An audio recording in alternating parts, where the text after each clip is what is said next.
حاضرین کے مرحومین کو شامل کرتے ہوئے کل مرحوم مؤمنین و مؤمنات کو یاد کرتے ہوئے رحم اللہ من قرأ الفاتحہ بسم اللہ الرحمن الرحیم الحمد للہ رب العالمین الرحمن الرحیم مالک یوم الدین ایاک نعبد و ایاک نستعین اہدنا الصراط المستقیم صراط الذین انعمت علیہم غیر المغضوب علیہم ولا الضالین لا حول ولا قوة الا باللہ العلی العظیم اعوذ باللہ السمیع العلیم من الشیطان اللعین الرجیم بسم اللہ الرحمن الرحیم الحمد للہ الذی خلقنا فی امة الذی فاز رتبته الی قاب قوسین وأكرمنا بولاية وصيه الذي ردت له الشمس مرتين وجاهد بالسيفين وصلى إلى القبلتين وشرفنا بحب الزهراء أم السبطين والصلاة والسلام والتحية والإكرام على أشرف الكونين رحمة للدارين جد الحسنين مولى الكونين أعني أبا القاسم محمد اللهم صل على محمد وآل محمد وعلى أهل بيته الأطيبين الأطهرين رحمة الله على محبيهم ولعنة الله على أعدائهم وغاصبيهم وظالميهم أجمعين اما بعد فقد قال اللہ الحکیم فی کتابہ الکریم بسم اللہ الرحمن الرحیم یا ایہا الذین آمنوا هل ادلکم علی تجارت تنجیکم من عذاب علیم تؤمنون باللہ ورسولہ وتجاہدون فی سبیل اللہ باموالکم وانفسکم ذالکم خیر لکم ان کنتم تعلمون صدق اللہ العلی العظیم۔ درود پڑھے محمد و آل محمد، اللہم صل علی محمد و آل۔ ابتدائے کلام تمام حاضرین فرش عزا کی خدمت میں سلام علیکم ورحمۃ اللہ۔ میری گفتگو کا موضوع قرآن اور اسباب نجات۔ میں کیا کروں کہ نجات جتنی دائمی ہو سبب بھی اتنا ہی گہرا ہوا کرتا ہے، اس خاطر کہ ہماری گفتگو نجات کے قرآن میں بیان کردہ کئی اسباب میں سے پہلے سبب پر ہے۔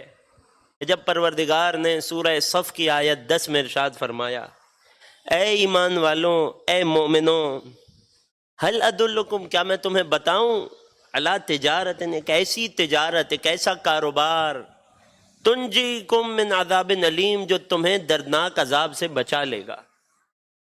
ہم نے کاروبار پر، تجارت پر تفصیل سے گفتگو کی، تجارت کی معراج پر بات کی کہ جہاں عبد و معبود کے درمیان کائنات کا سب سے بڑا اور سب سے کھرا سودا ہوا، کہ جہاں طرفین نے سب سے قیمتی چیز پالی۔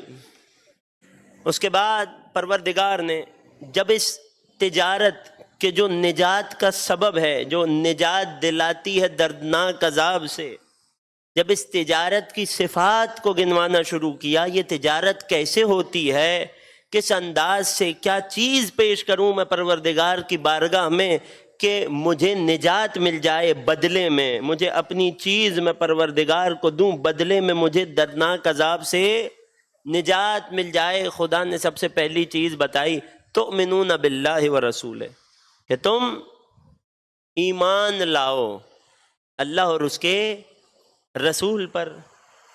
کل میں نے عرض کیا تھا کہ ایمان کہتے ہیں عقیدے کو، ایمان وہ نہیں ہے جو زبان تک محدود رہے، ایمان اسے کہتے ہیں جو دل میں اتر جائے۔ ایمان یعنی اللہ کی خاطر محبت کرو، اللہ کی خاطر نفرت کرو، یا یوں کہوں کہ ایمان کی حقیقت یہ ہے کہ اگر محبت ہو تو اللہ کی خاطر ہو، اگر نفرت کرو کسی سے تو اپنے ذاتی فائدے نقصان کو دیکھ کر نہ کرو، بلکہ اللہ کی خاطر کرو۔ کل یہاں تک بات ہوئی تھی نا۔ آئیے ایک روایت سے بات کا آغاز کروں، پھر اس محبت کے کمال اور اس کی شدت کی کچھ مثالیں پیش کروں گا کہ جن لوگوں نے ایمان کا اعلیٰ درجہ پایا، کہ جو لوگ اللہ اور رسول کی اور رسول والوں کی محبت میں کمال تک پہنچے، جنہوں نے ایمان کی اس روح کو پا لیا، جب اللہ نے ان سے تجارت کی تو بدلے میں انہیں کیا دیا۔ بس آج یہی بات ہوگی۔ ایمان یعنی اللہ کی خاطر محبت، ایمان یعنی اللہ کی خاطر نفرت۔ میرے نوجوان دوست، خبردار، دنیا کی دل لگی میں اپنا وقت ضائع نہ کرنا۔ یہ وہ تجارت ہے جس میں سوائے خسارے اور نقصان کے کچھ نہیں ہے۔ اگر دل لگانا چاہو تو اللہ سے لگاؤ، اللہ کے رسول سے لگاؤ، وہ جن کے بارے میں اللہ نے کہا ہے کہ ان سے محبت کی جائے، وہ جن کے بارے میں اللہ کے رسول نے کہا ہے کہ ان کی محبت میری محبت ہے، ان سے محبت کرو، ان پر اپنا وقت صرف کرو، ان کی خاطر زندگی گزارو، انہی کی خاطر مر جاؤ۔ یہ ہے کمال ایمان۔ یہی وجہ ہے کہ راوی کہتا ہے ایک روز رسول گرامی حضرت احمد مجتبی محمد مصطفیٰ صلی اللہ علیہ وآلہ وسلم صلی اللہ، رسول گرامی اپنے ایک صحابی کو مخاطب کر کے فرماتے ہیں، یا عبد اللہ، اے اللہ کے بندے، احب فی اللہ، محبت کر تو اللہ کی خاطر کر، وابغض فی اللہ، بغض رکھ، دشمنی رکھ تو اللہ کی راہ میں دشمنی رکھ، اللہ کی خاطر دشمنی رکھ۔ جس سے بغض رکھنے کا اللہ نے کہا ہے اس سے بغض رکھ۔ پھر رسول نے ایک عجیب جملہ فرمایا، ایمان نام ہے محبت اور بغض کا۔ رسول فرماتے ہیں وَلَا يَجِدُ رَجُلٌ طَعْمَ الْإِيمَانِ، کوئی آدمی ایمان کا ذائقہ چکھ ہی نہیں سکتا، کوئی ایمان کی شیرینی کا مزہ لے ہی نہیں سکتا، کسی کو ایمان کی حقیقت سمجھ میں آتی ہی نہیں ہے حتیٰ یکون کذالک، جب تک وہ ایسا ہو جائے کہ محبت اور نفرت اللہ کی راہ میں کرے، اللہ کی خاطر کرے۔ یہ ایمان کی روح ہے۔ پھر اس کے بعد رسول نے اسے مخاطب کر کے ایک جملہ فرمایا، 1400 برس پہلے فرمایا تھا، مگر یہ قرآن اور رسول اور آل رسول کے کلام کا معجزہ ہوتا ہے کہ جتنا تازہ اس وقت تھا اتنا ہی تر و تازہ آج بھی محسوس ہوتا ہے، بلکہ روحوں کو تازگی عطا کرتا ہے ان کا کلام۔ جو متفق ہیں ایک صلوات پڑھیں محمد و آل محمد پر۔ پھر رسول اسے مخاطب کر کے فرماتے ہیں تم لوگ آج کل اپنے زمانے میں جو محبت کرتے ہو، جو دوستیاں کرتے ہو، جو دشمنی پالتے ہو، وہ سب تو دنیاوی کاروبار کی وجہ سے ہوتا ہے، تمہارے ذاتی فائدے یا نقصان پر ہوتا ہے۔ یہ بات رسول اسے 1400 برس پہلے کہہ رہے تھے۔ کیا آج یہ بات حقیقت نہیں ہے؟ کیا آج لوگ جس سے بات کرتے ہیں اپنے مقصد دنیاوی فائدے کے تحت نہیں کرتے؟ کیا جس سے نفرت کرتے ہیں دنیاوی اغراض و مقاصد کی وجہ سے نہیں کرتے؟ آپ کو ایسے لوگ بہت ملیں گے کہ جب کام مکمل ہو جائے یا جب آپ ان کی خدمت کے قابل نہ رہیں تو بات کرنا تو دور، سلام کا جواب بھی نہ دیں۔ مومن کو ایسا نہیں ہونا چاہیے۔ علی کے چاہنے والے کا اخلاق اس سے بالاتر ہونا چاہیے۔ رسول سے مخاطب کر کے فرماتے ہیں تم لوگ اپنی دنیا میں دنیا داری میں دوستی بھی کرتے ہو، دنیا داری میں نفرتیں بھی پالتے ہو۔ یہ ایمان کا تقاضا نہیں ہے۔ ایمان کا تقاضا کیا ہے؟ توجہ میرے ساتھ ہے عزیزوں، ایمان کا تقاضا کیا ہے؟ پیچھے والے خاص توجہ کیجئے گا۔ ایمان کا تقاضا کیا ہے؟ کہ محبت کرو تو صرف اللہ کی خاطر، دشمنی رکھو، بغض رکھو تو صرف اللہ کی خاطر۔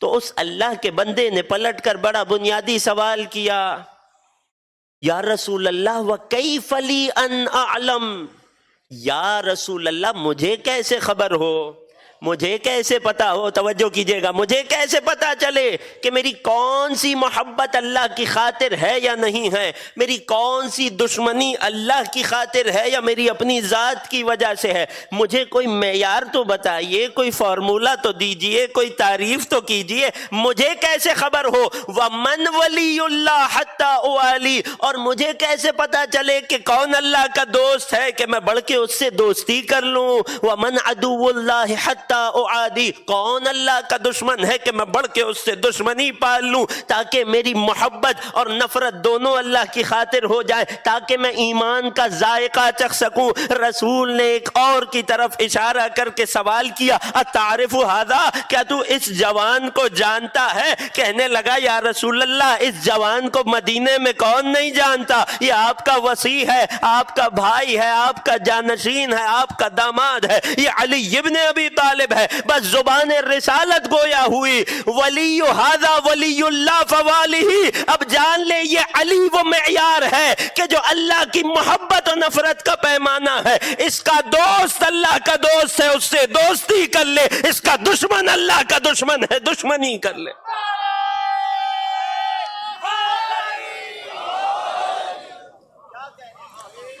اس نے سوال کیا نا، مجھے کیسے پتا چلے کہ میری کون سی دوستی اللہ کی راہ میں؟ رسول نے کتنا آسان کر دیا مومنوں کے لیے، علی والوں کے لیے۔ علی کو دیکھتے جاؤ، کون علی کا دوست ہے، کون علی کا چاہنے والا ہے، اس سے دوستی رکھ لو۔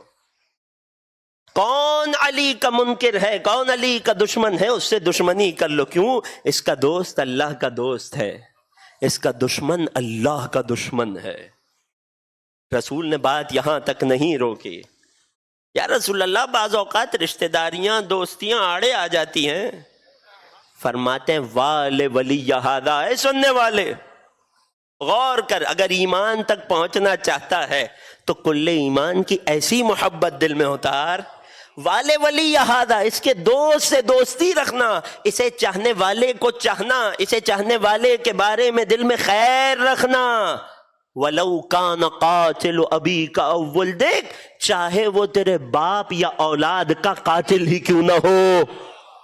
وَعَادِ عَدُوَّ هَذَا، اور علی کے دشمن سے دشمنی رکھنا۔ وَلَوْ كَانَ أَبُوكَ أَوْ وَلْدُكَ، چاہے علی کا دشمن تیرا باپ یا اولاد ہی کیوں نہ ہو۔ یہ ہے معیار ایمان، یہ ہے ذائقہ ایمان۔ اب تم جو یہاں بیٹھے ہو فرش عزا فرش ولا پہ، تم تو ایمان کا ذائقہ جانتے ہو نا کیسا ہے۔ بالکل وہی شیریں ذائقہ ہے جو علی کی محبت کا ذائقہ ہے، بالکل وہی احساس ہے جو علی کی محبت کا احساس ہے۔ کیوں؟ ایمان نام ہی کل ایمان کی محبت کا ہے۔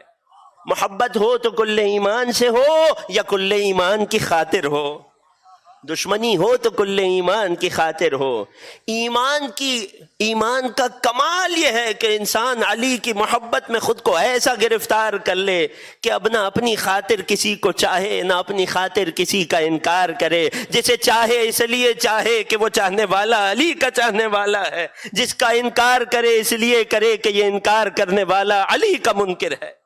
تب جا کر انسان تؤمنون باللہ والرسول اس تجارت کے لیول پر پہنچے گا، اس تجارت کے قابل ہوگا جو انسان کو نجات دلاتی ہے۔ متفق ہیں؟ تو ایک صلوات پڑھیے مولا کی عظمت پر۔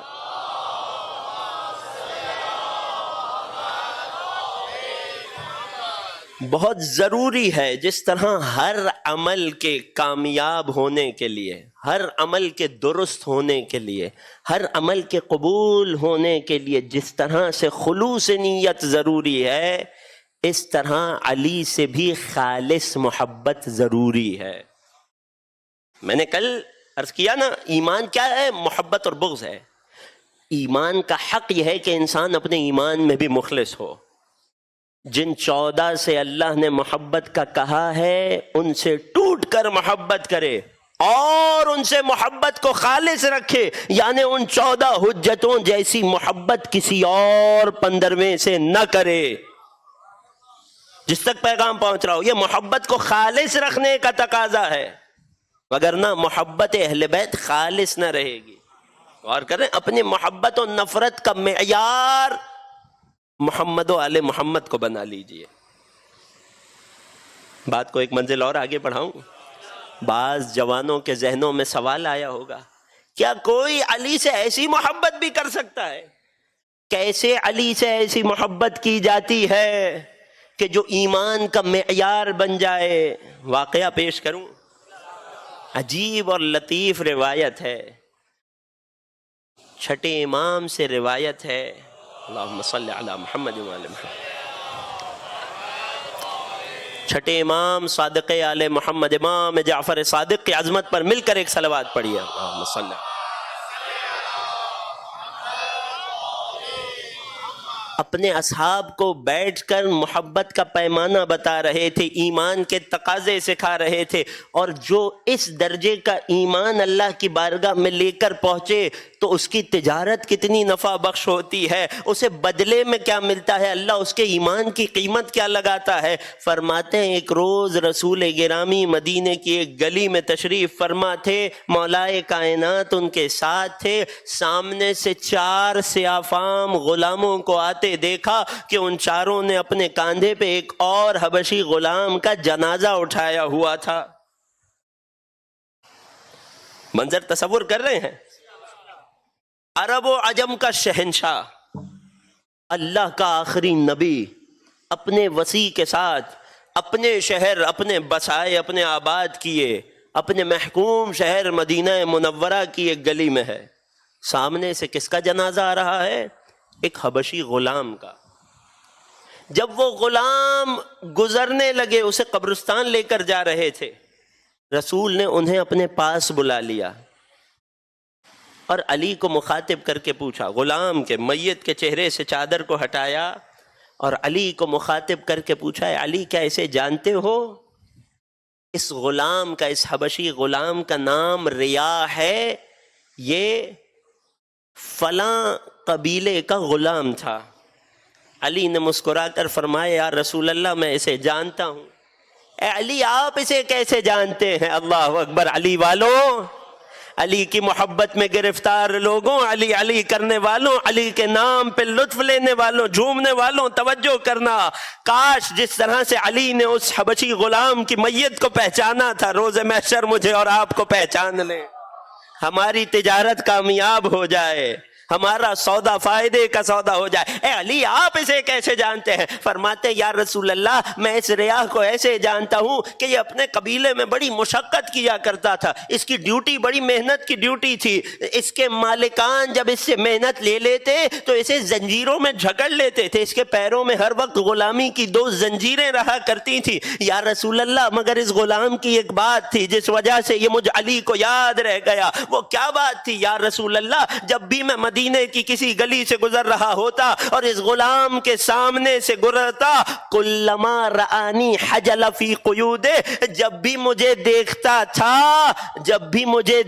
تھا چہکنے لگتا تھا، جب بھی مجھے دیکھتا تھا وجد میں آ جاتا تھا اور اپنی زنجیروں میں پیر ہلا کر بلند آواز سے مدینے کی گلی میں پکارتا تھا، انی احبک یا علی، انی احبک یا علی، اے مولا علی مجھے آپ سے محبت ہے، اے مولا علی مجھے آپ سے محبت ہے۔ جب بھی مجھے دیکھتا تھا دیوانہ وار میری محبت کا اعلان کرتا تھا، لہٰذا میں علی اس لیے پہچانتا ہوں اسے۔ اب کوئی دنیا میں ہم سے نہ پوچھے اتنا علی علی کیوں کرتے ہو، تاکہ وقت موت مولا ہمیں پہچان لے، میدان محشر میں مولا ہمیں پہچان لے، پولیس رات میں مولا ہمیں پہچان لے۔ جو متفق ہے میرے ساتھ اس عقیدے میں وہ علی کی عظمت پہ ایک صلوات پڑھے۔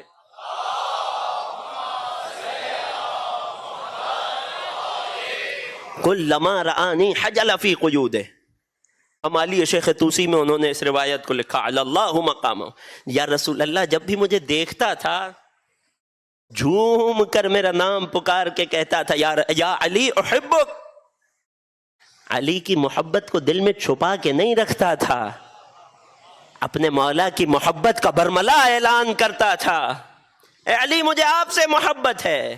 اللہ اکبر! یہ کاروبار میں اس کا سودا تھا، یہ وہ چیز تھی جو اس غلام کے پاس تھی۔ جانتے ہیں بدلے میں اسے کیا ملا؟ اس کی تجارت کتنی کامیاب رہی۔ روایت کہتی ہے رسول اللہ نے ان حبشی غلاموں کے ساتھ چلنا شروع کیا۔ جب اس غلام کی قبر کے پاس پہنچے، رسول نے اس کے کفن کے اوپر اپنی ردا، اپنی عبا کو اڑا دیا، اپنی چادر شہنشاہ عرب ایک حبشی غلام کو اڑا رہے ہیں۔ رسول نے اسے قبر میں اتارا اور خود اللہ کے نبی اس کی قبر میں اترے۔ ہائے ہائے، محسوس کرنے کی بات ہے عزیزوں، اللہ کے رسول اس کی قبر میں اترے اور اصحاب نے ایک عجیب منظر دیکھا۔ اس سے پہلے کہ رسول اس کی قبر پر خاک ڈالتے، رسول نے کچھ دیر اس سے اپنے منہ کو پھیر لیا، کچھ دیر منہ کو پھیرے رکھا، اس کے بعد اس کی قبر سے باہر تشریف لائے اور قبر پر خاک اپنے دست مبارک سے ڈالنا شروع کی۔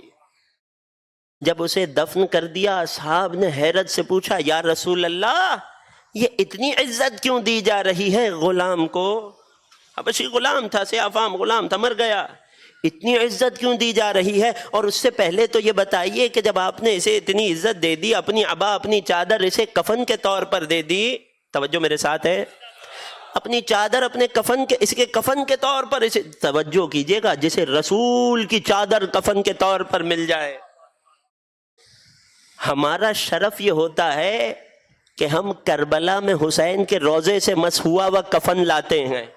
ذرا سوچئے، جسے حسین کا نانا اپنی چادر اتار کر کفن پہ اڑا دے، کیا خوش نصیبی ہے، کیا کامیاب سودا ہے۔ مگر یا رسول اللہ، یہ بھی بتا دیجئے، بڑی الجھن سی ہے، جب اتنا محترم تھا تو آپ نے کچھ دیر اس سے رخ کیوں موڑ لیا؟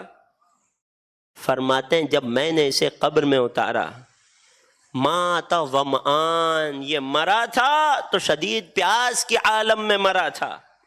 اللہ نے جنت میں اس کے لیے جس حور العین کو معین کیا تھا، وہ اسے جنت کا جام لے کر سیراب کرنے آئی تھی۔ فرماتے ہیں وَكَانَ مُؤْمِنًا غَيُورًا، چونکہ یہ مومن تھا لہٰذا غیرت دار تھا، عزت دار تھا، با حیا تھا۔ میں نے چاہا کہیں اسے پریشانی نہ ہو، اس کی حیا میں کوئی خدشہ نہ آئے، اسے برا محسوس نہ ہو، لہٰذا جب اس کے لیے معین کی گئی حور اسے پانی سے سیراب کر رہی تھی، اسے آب حیات، آب جنت پہ لا رہی تھی، تب میں نے اس سے اپنے رخ کو موڑ لیا۔ پھر رسول اللہ سے لوگوں نے پوچھا، یہ سب باتیں اپنی جگہ، اسے جنت میں ایسا مقام کیسے ملا؟ ابھی قبر میں اترا ہے، قبر بند نہیں ہوئی، مگر جنت سے اس کے لیے کاسہ آب آ رہا ہے، آپ اپنی چادر پہنا رہے ہیں، آپ اپنے ہاتھوں سے دفن کر رہے ہیں، آپ اس کے لیے دعا کر رہے ہیں۔ ماجرا کیا ہے؟ اس حبشی غلام نے کیا کیا تھا؟ اس میں رکھا کیا تھا؟ فرماتے ما نال ذلک الا بحب علی، اس وحشی غلام کو جو کچھ ملا فقط علی کی محبت کی وجہ سے ملا۔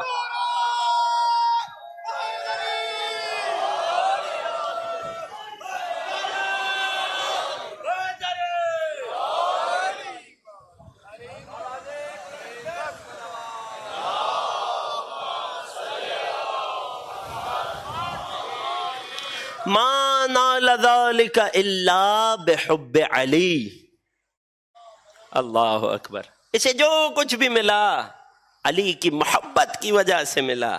یہ وہ ایمان ہے کہ جو اس ایمان کو لے کے جائے، ایسے خالص ایمان کو لے کر جائے، پروردگار کی بارگاہ میں اس کی تجارت کبھی نقصان دہ نہیں ہوتی، کامیاب ترین تجارت کرتا ہے، نجات پاتا ہے۔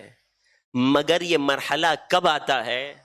جب علی سے محبت اتنی شدید ہو جائے، جب علی سے محبت میں اتنے کمال پر پہنچ جائے، یا ایمان کے اس اعلیٰ درجے پر پہنچ جائے کہ جیسے آیت نے آگے بڑھ کے کہا تؤمنون باللہ ورسولہ، کہ تمہیں اللہ اور رسول پر ایمان لانا پڑے گا۔ اگر کامیاب تجارت چاہتے ہو تو اللہ اور رسول پر ایمان لانا پڑے گا۔ کیسا ایمان؟ کس درجے کا ایمان؟ کس شدت کا ایمان؟ وَتُجَاهِدُونَ فِي سَبِيلِ اللَّهِ، اللہ کی راہ میں جہاد کرنا پڑے گا، بِأَمْوَالِكُمْ وَأَنفُسِكُمْ، اپنی جان سے، اپنے مال سے۔ جب علی کی ایسی شدید محبت لاؤ کہ علی کی محبت پہ اپنا مال قربان کرنے کو تیار ہو جاؤ، علی کی محبت کی خاطر نقصان اٹھانے پر آمادہ ہو جاؤ، علی کی محبت میں اپنی جان دینے پر، اپنا مال، اپنی اولاد قربان کر دینے پر آمادہ ہو جاؤ، تب جا کر ہماری بارگاہ میں تجارت کرنے آنا۔ یہ اس وقت ہوتا ہے جب علی سے محبت اپنی شدید حدوں کو چھو رہی ہو. مثال دوں تاریخ سے، اللہ اکبر. ایک ظالم کے لشکر والوں نے علی کے باوفا ترین اصحاب جناب حجر ابن عدی رضوان اللہ تعالی علیہ اور ان کے ساتھیوں کو گرفتار کر لیا. اس کے حکم پر گرفتار کر کے جس جگہ قید خانے میں اس پورے گروہ کو رکھا گیا، روایت کے جملے کانوا یصلون عامۃ اللیل، ساری رات یہ لوگ اللہ کی عبادت میں گزارتے تھے. علی کا چاہنے والا عبادت سے دور کیسے ہو سکتا ہے؟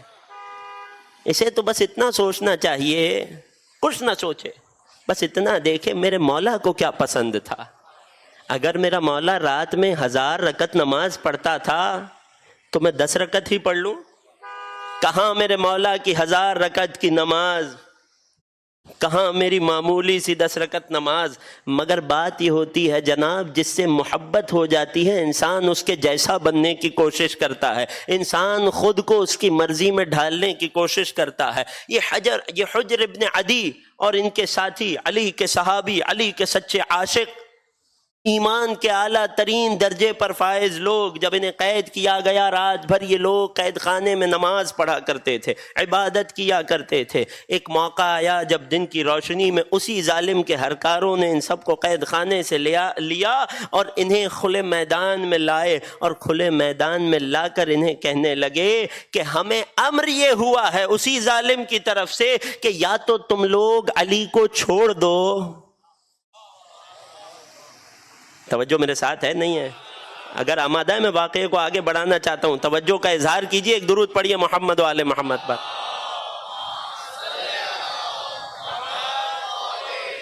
اگر تم لوگ علی کو چھوڑ دو، اللہ اکبر، کوئی سوچ بھی کیسے سکتا ہے؟ اگر تم لوگ علی کو چھوڑ دو تو ہم تمہاری جان چھوڑ دیں. کہنے لگے ہم علی کو تو نہیں چھوڑیں گے. وہ جو ایک بار علی کے در پہ آ جائے پھر کیسے علی کو چھوڑ سکتا ہے؟ وہ علی والا ہی کیا کہ جو وقت آنے پر مشکل پڑنے پہ علی کو چھوڑ دے، علی سے انکاری ہو جائے، علی سے ناواقف ہو جائے. علی والے تو انتظار کرتے ہیں مشکلات کا تاکہ حلال مشکلات کو بلائیں، تاکہ مشکل کشا کو پکاریں. علی تو وہ ہے جو یاد ہی زیادہ آتا ہے مشکل کے وقت میں. علی کو چھوڑ دو ورنہ کیا ہوگا، ورنہ تم مارے جاؤ گے. کب مارے جائیں گے؟ دھمکی کی آنچ کو بڑھایا گیا خوف دلانے کے لیے. کیا کیا گیا؟ فحفرت قبورہم، زندہ کھڑے گئے ان کے سامنے ایک ایک کی قبر کو کھودا گیا.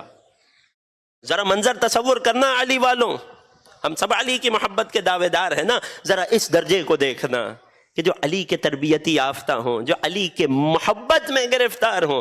فحفرت قبورہم، ان کے سامنے ان سب کی قبروں کو تیار کیا گیا. واحضرت اکفانہم، ہر ایک کے سامنے اس کے کفن کو رکھ دیا گیا. دوبارہ پوچھا گیا کیا علی سے دستبردار ہوتے ہو؟ کیا علی سے ہاتھ اٹھاتے ہو؟ کیا علی کے انکاری ہوتے ہو؟ علی کو چھوڑتے ہو؟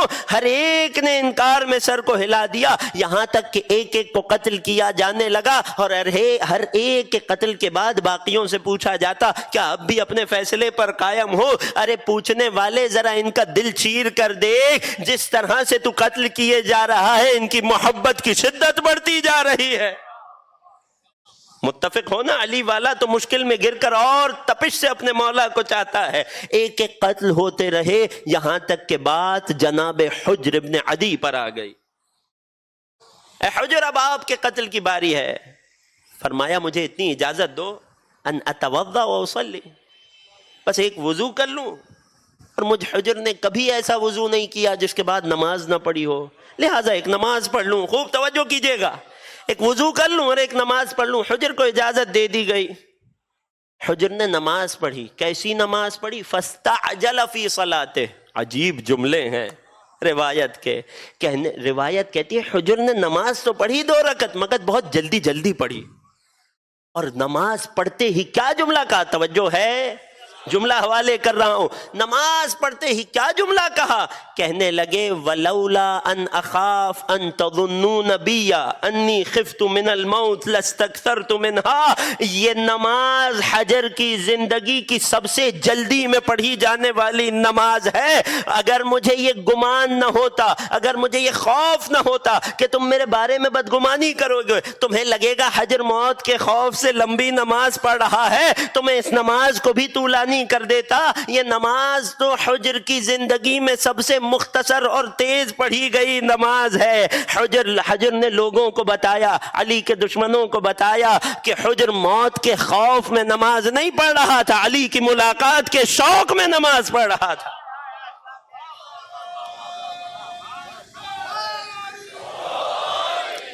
اگر مجھے خوف نہ ہوتا، تم ایسا سوچو گے، تمہارے ذہن میں آئے گا موت سے ڈر گیا اس لیے نماز لمبی کر رہا ہے، تو میں تیز نماز، تو میں اور لمبی نماز پڑھتا، اطمینان سے نماز پڑھتا. اب جب حجر نے نماز پڑھ لی، حجر کے قتل کی باری آئی، اب کیا کہتے ہیں؟ یہ ہے علی کی محبت کا امتحان. اللہ کی راہ میں اپنے مال اور اپنے نفس سے جہاد کرو، تب تم مومن ہو، تب تم صاحبان ایمان ہو. یہ ایمان کا امتحان دینا پڑے گا، اس امتحان گاہ سے، اس قربان گاہ سے گزرنا پڑے گا.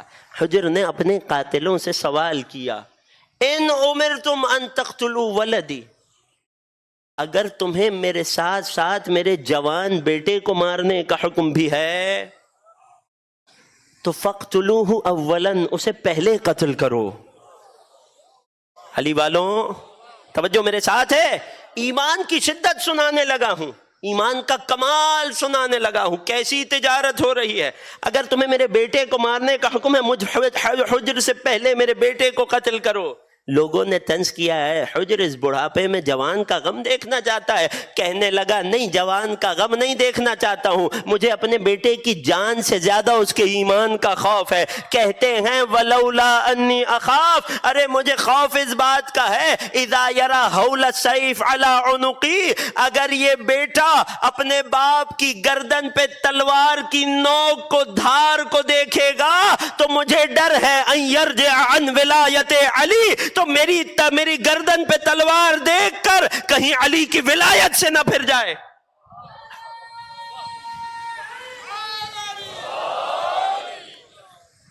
اگر باپ کی شفقت ہو تو اولاد شریف رہتی ہے، لیکن اگر باپ کی شرافت ہو تو اولاد کا عقیدہ محفوظ رہتا ہے. مجھے خوف ہے، مجھ سے پہلے قتل کرو، کہیں ایسا نہ ہو میرا قتل دیکھ کر ڈر جائے اور علی کی ولایت سے پھر جائے. اللہ اکبر. یہ عقیدہ ہوا کرتا ہے جس پر انسان اولاد کو قربان کر دیتا ہے، یہ ایمان ہوا کرتا ہے، یہ علی کی محبت ہوا کرتی ہے. یہ ہے حجر ابن عدی، علی کا سچا عاشق، جس نے اپنے جان اور اپنے مال سے اللہ کی راہ میں جہاد کیا اور اللہ سے ایسی تجارت کی کہ جنت میں علی کے ساتھیوں میں ہو گیا. ہمیشہ کے لیے علی کی محبت کی داستانوں میں حجر کی مثال دی جائے گی، جیسے میثم کی مثال دی جاتی ہے. ایک صلوات پڑھیے مولا کی عظمت پر.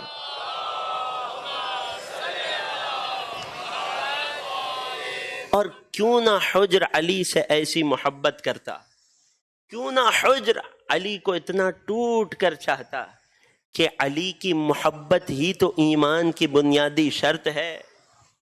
یہی وجہ ہے کہ راوی لکھتا ہے ایک روز جناب جابر ابن عبداللہ انصاری دائیں طرف ہیں، مولا علی بائیں طرف ہیں، درمیان میں رسول اللہ ہیں، اور کوئی ایک شخص کسی دوسرے شخص کا گریبان پکڑ کے رسول کے پاس لانے لگا. توجہ ہے، کوئی ایک شخص کسی دوسرے کا گریبان پکڑ کے رسول کے پاس لانے لگا.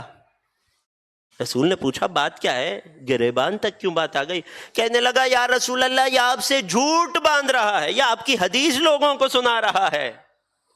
رسول کے زمانے میں بھی ایک وقت تھا کہ جب کسی کے لیے رسول کی حدیث سنانا جرم تھا. یا رسول اللہ، آپ کی حدیث سنا رہا ہے. کیا حدیث سنا حدیث نے؟ کون سا جرم کر دیا؟ یا رسول اللہ یہ آپ سے نقل کر رہا ہے، آپ کے بارے میں کہہ رہا ہے انی سمعت رسول اللہ، میں نے رسول کو یہ کہتے سنا، من قال لا الہ الا اللہ محمد الرسول اللہ دخل الجنہ، جو لا الہ الا اللہ کہے محمد الرسول اللہ کہے وہ جنت میں داخل ہو جائے گا۔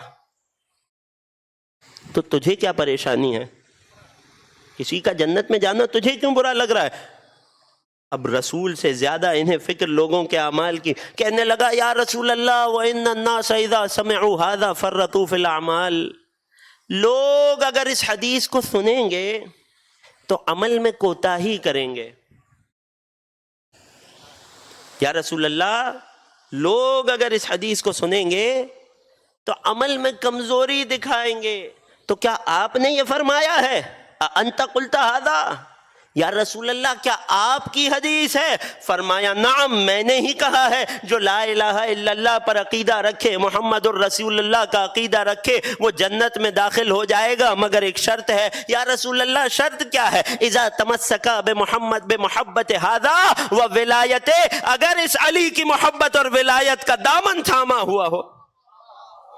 غور کیجئے گا، شرط ایمان ہے، جزو ایمان ہے محبت علی، ولایت علی پر عقیدہ رکھنا۔ جس تک بات پہنچ رہی ہے درود پڑھے محمد و آل محمد کا۔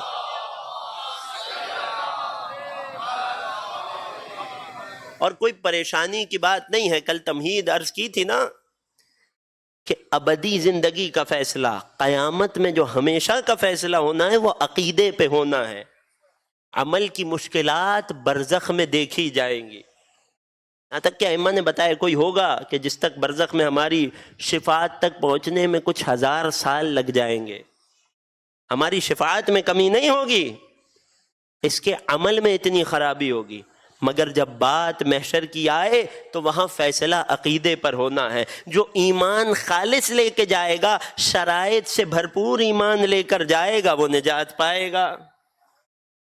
یہی تو وجہ ہے کہ جب میرا 8واں مولا حضرت علی ابن موسیٰ الرضا علیہ السلام، جب میرا 8واں امام مدینے سے ہجرت کر کے خراسان کی طرف جا رہا تھا، راستے میں نیشاپور آیا۔ نیشاپور محدثین کا گڑھ، حدیث کے راویوں کا مرکز۔ اس زمانے میں حدیث کے بڑے بڑے ائمہ، بڑے بڑے محدثین نیشاپور سے نکلے۔ وقت نہیں ورنہ کتنے ہی نام آپ کو تاریخ کے گنواؤں، یا وہ خود نیشاپور کے تھے یا ان کے استاد محدث نیشاپور کے تھے امت مسلمہ میں۔ اس نیشاپور میں جب یہ خبر پھیلی کہ نبی کا نواسہ آ رہا ہے، فرزند رسول آ رہا ہے، تو روایت کہتی ہے 70,000 محدث جمع ہو گئے۔ 70,000 محدث جمع ہو گئے۔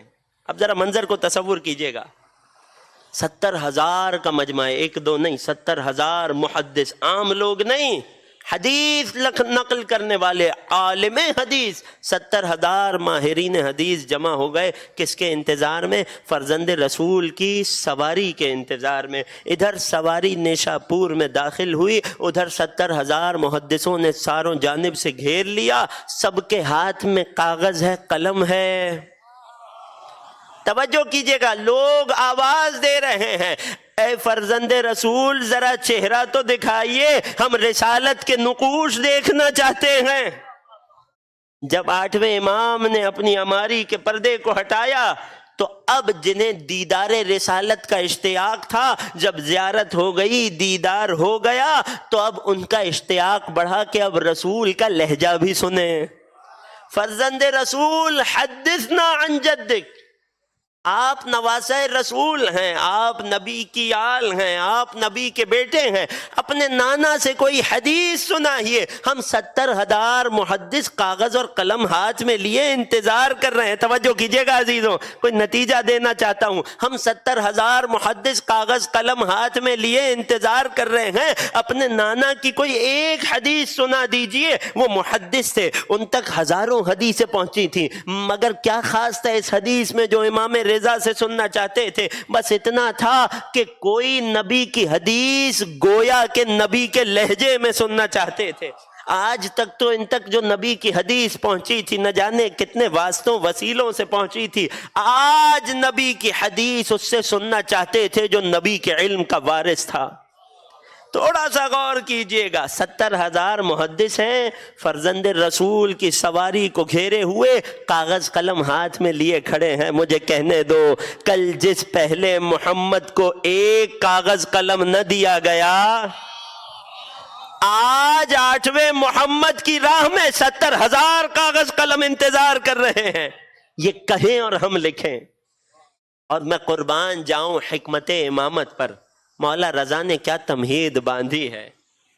حدثنی ابی موسیٰ بن جعفر، مجھے میرے بابا موسیٰ بن جعفر نے بتایا، انہیں ان کے بابا جعفر الصادق نے بتایا، انہیں ان کے بابا محمد باقر نے بتایا، انہیں ان کے بابا علی ابن الحسین زین العابدین نے بتایا، انہیں ان کے بابا حسین ابن علی نے بتایا، انہیں ان کے بھائی حسن ابن علی نے بتایا، انہیں ان کے بابا علی ابن ابی طالب نے بتایا، علی کو رسول گرامی نے بتایا، رسول کو جبرائیل نے بتایا، جبرائیل کو اللہ نے بتایا۔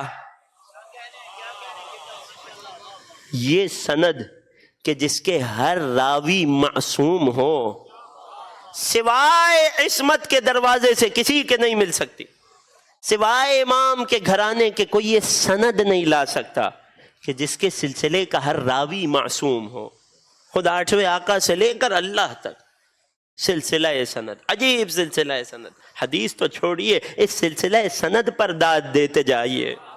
سلسلہ سند اتنا حسین اور لطیف کہ جسے علماء نے بعد میں سلسلۃ الذہب کا نام دیا، کہ یہ وہ سلسلہ سند ہے حدیث کا۔ اس حدیث کی سند کا وہ تسلسل ہے، وہ کڑیاں ہیں، وہ زنجیر ہے کہ جو سونے کی کڑیاں ہیں، سونے کا سلسلہ ہے، جس سلسلے کی ہر کڑی، ہر حلقہ معصوم امام ہے، کہ جس کے بارے میں ہم نے نہیں غیروں کے امام نے کہا ہے کہ یہ حدیث تو چھوڑو، اس سلسلہ سند کا عالم یہ ہے، یہ اتنا مؤثر ہے کہ اگر کسی دیوانے کو پڑھ کے پلا دیا جائے شفا یاب ہو جائے۔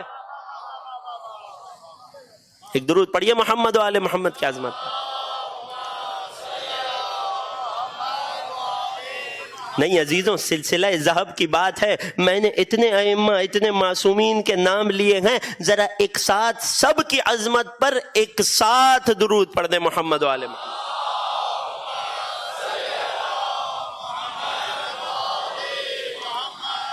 یہ اتنے طویل اور عظیم اور حسین سلسلہ سند کے بعد ہر معصوم سلسلہ سند میں رکھنے کے بعد، اپنے سے لے کر اللہ تک معصومین سے سجے ہوئے سلسلہ سند کو کوٹ کرنے کے بعد، 70,000 محدثوں کے مجمع میں امام نے جس روایت کا، جس حدیث کا انتخاب کیا، جسے حدیث سلسلۃ الذہب کہتے ہیں، اسی سلسلہ سند کی وجہ سے امام نے جس حدیث کا انتخاب کیا، وہ حدیث عقیدے سے تعلق رکھتی تھی۔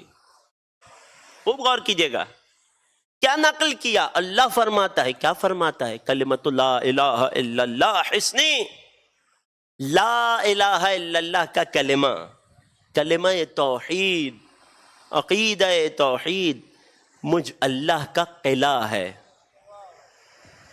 نتیجہ کیا ہوا؟ فمن دخل حسنی امن من عذابی، جو میرے قلعے میں داخل ہو جائے، توحید پر عقیدہ مضبوط کر لے، میرے عذاب سے امان میں آ جائے گا۔ اے ایمان والوں، ایسی تجارت بتاؤں جو تمہیں عذاب سے نجات دلائے؟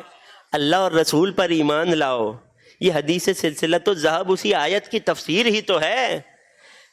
لا الہ الا اللہ کا کلمہ میرا قلعہ ہے، جو اس میں داخل ہو گیا نجات پا گیا۔ کسی کو کوئی اعتراض تو نہیں ہوا؟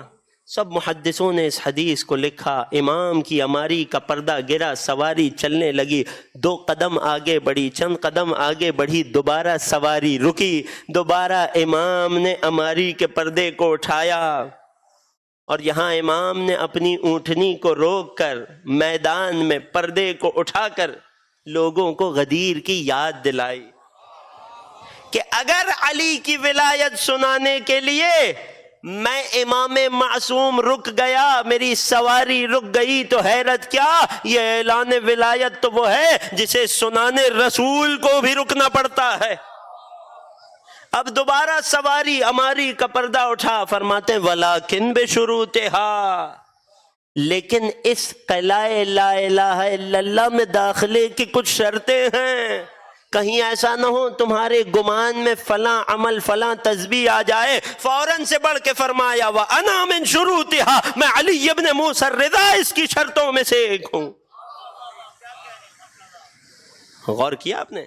میں علی ابن موسیٰ الرضا اس کی شرطوں میں سے ایک ہوں۔ اگر لا الہ الا اللہ، اگر ایمان کے قلعے میں داخل ہونا چاہتے ہو، اگر نجات سے محفوظ رکھنا چاہتے ہو خود کو، اگر کامیاب تجارت کرنا چاہتے ہو تو ایمان کی شرط کو ماننا پڑے گا۔ کوئی بڑھ کے آ کر سوال کرتا، 70,000 محدث تھے نا، کوئی آ کر پوچھ لیتا فرزند رسول آپ فرما رہے ہیں ایمان کی کئی شرطیں ہیں، لا الہ الا اللہ کے قلعے میں داخلے کی کئی شرطیں ہیں، اسے داخلہ نہیں ملے گا جو ان شرطوں کو نہ مانے۔ آپ نے یہ بھی بتا دیا میں ان میں سے ایک شرط ہوں، مولا باقی شرطیں بھی بتا دیجئے۔ محدث تھے، اتنا تو جانتے تھے کہ علی ابن موسیٰ الرضا نے ایک شرط بتا دی ہے، باقی شرطیں نہیں بتائیں، مگر جو بھی شرط ہوگی علی ابن موسیٰ الرضا کے جیسی ہوگی۔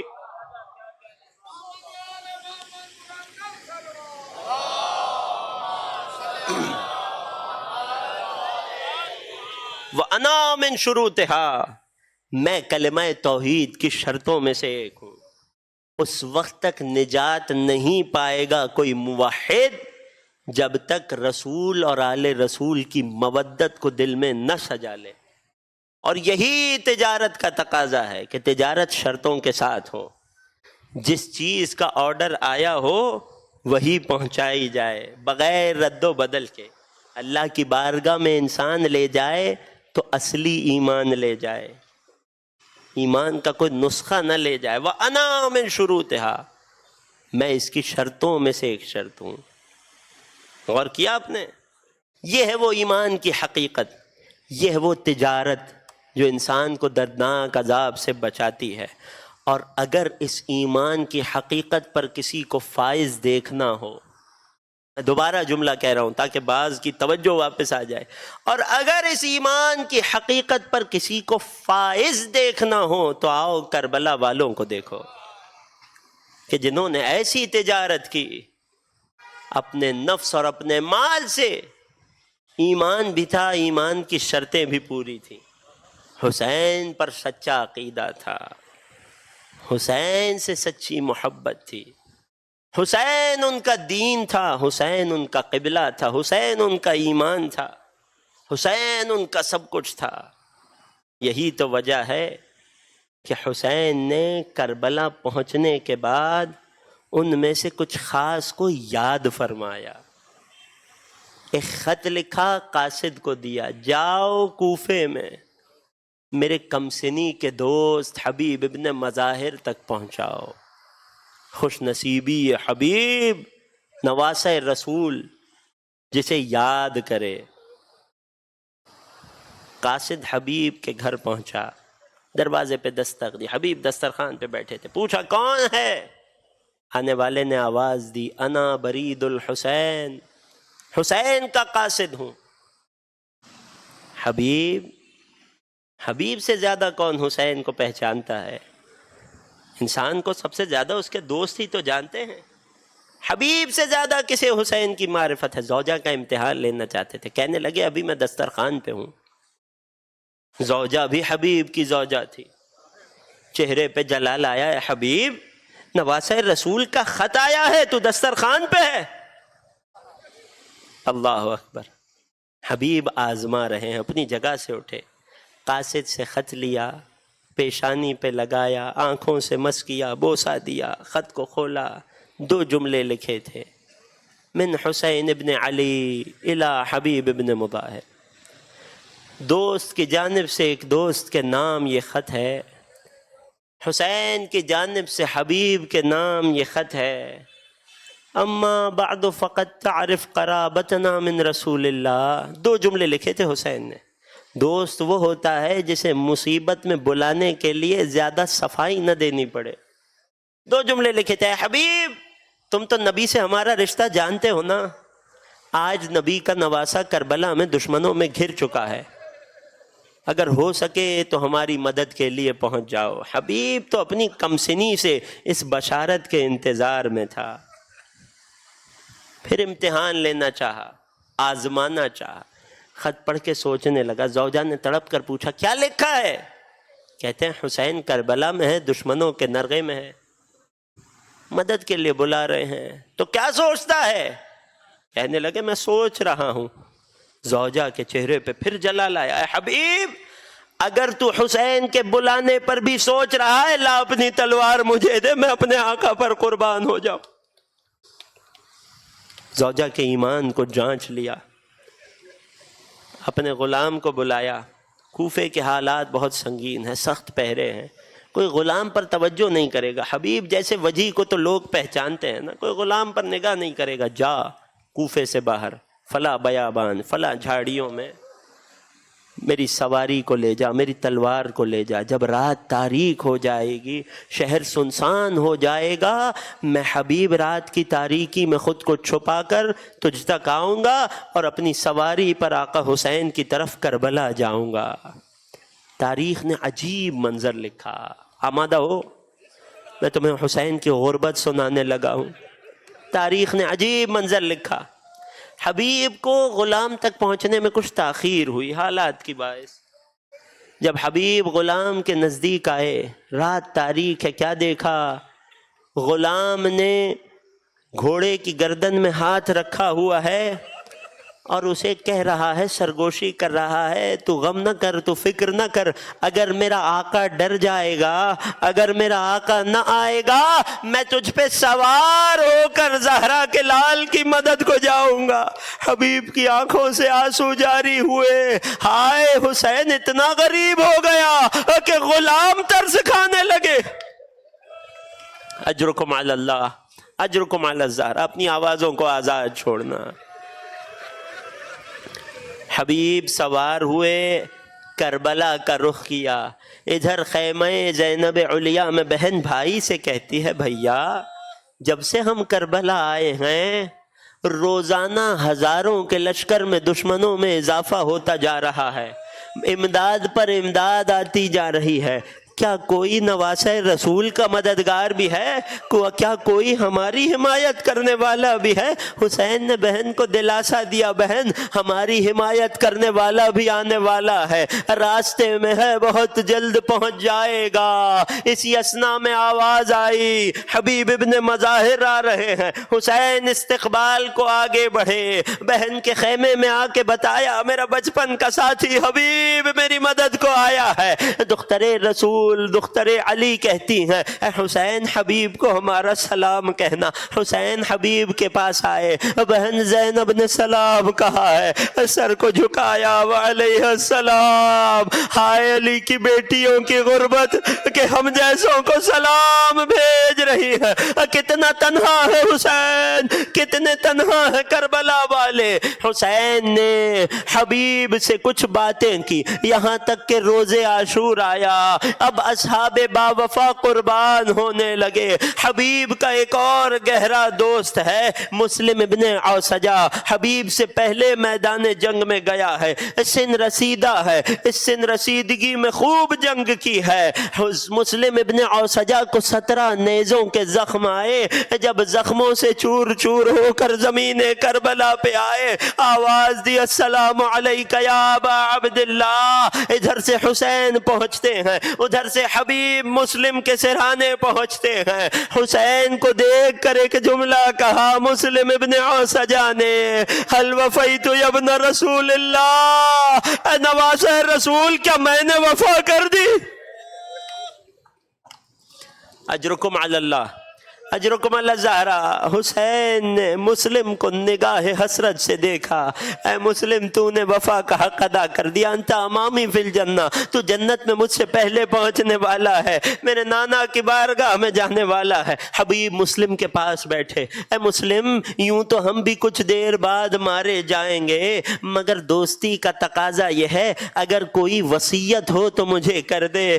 ارے جانتے ہو مسلم جو آل اولاد چھوڑ کر حسین کے پاس آیا تھا، جب حبیب کو وصیت کی تو کیا کی؟ نحیف سی آواز میں حسین کی طرف نگاہ کرتے ہوئے کہا اوصیک بہذا الرجل، اے حبیب میں تجھے حسین کے بارے میں وصیت کرتا ہوں، نبی کا نواسہ بہت غریب ہے، خبردار حسین کا ساتھ نہ چھوڑنا۔ ارے مسلم بھی چلے گئے، حبیب نے جنگ کی، 30 کو واصل جہنم کیا، ارے خود جام شہادت نوش کیا، روز عاشور مکمل ہوا، 11ویں محرم کو جب آل رسول کو قیدی بنا کے کوفہ لایا جا رہا تھا، آگے آگے نیزوں پہ شہداء کے سر تھے۔ آخری جملے زحمت تمام، جسے جتنی توفیق نصیب ہو جائے سر کو پیٹ کر حسین کی غربت پہ ماتم کرنا۔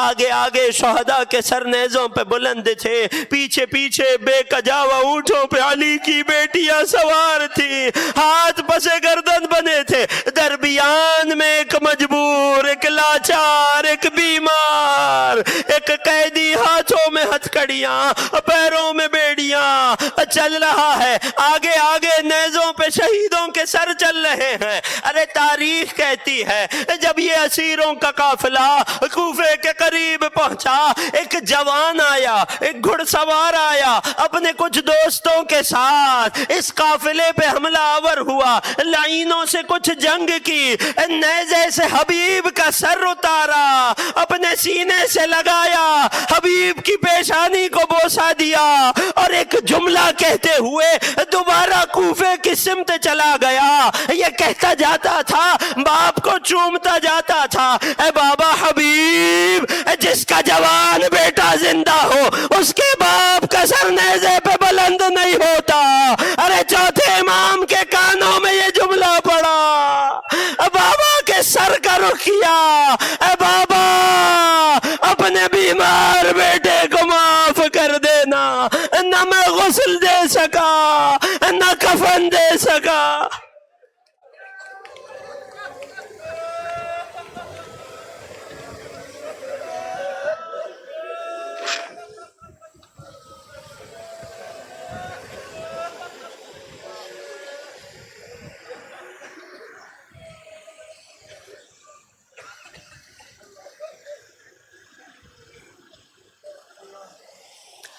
الا ولعنۃ اللہ علی القوم الظالمین وسيعلم الذين ظلموا على محمد أي منقلب ينقلبون۔ بار الہ تجھے واسطہ غربت آل اطہار کا، تجھے واسطہ مظلومیت آل رسول کا، ہماری اس عبادت کو اپنی بارگاہ میں قبول فرما، ہمارے ان آنسوؤں کو قلب نازنین مادر حسین کے لیے مرہم کا باعث قرار دے، اس ذکر کے صدقے ہمارے گناہان صغیرہ و کبیرہ کو معاف فرما۔ بار الہ دنیا میں جہاں کہیں مؤمنین آباد ہیں ان کی جان مال عزت و آبرو کی حفاظت فرما۔ بار الہ مستکبرین جہان کو نیست و نابود فرما، مستضعفین جہان کی مدد و نصرت فرما، انہیں غلبہ عطا فرما، کامیابی عطا فرما۔ بار الہ جس محاذ پر مسلمان آگے ہیں، جس محاذ پر مسلمان جنگ لڑ رہے ہیں، تمام کو فتح و نصرت و کامیابی عطا فرما۔ بار الہ ہمارے مرحومین کی مغفرت فرما، مملکت خداداد پاکستان کو عز و استحکام عطا فرما۔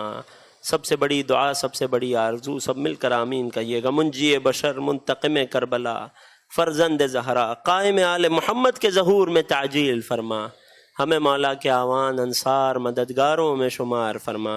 ربنا تقبل منا انک انت السمیع العلیم وتب علینا انک انت التواب الرحیم، بجاہ محمد و اہل بیتہ الطیبین الطاہرین۔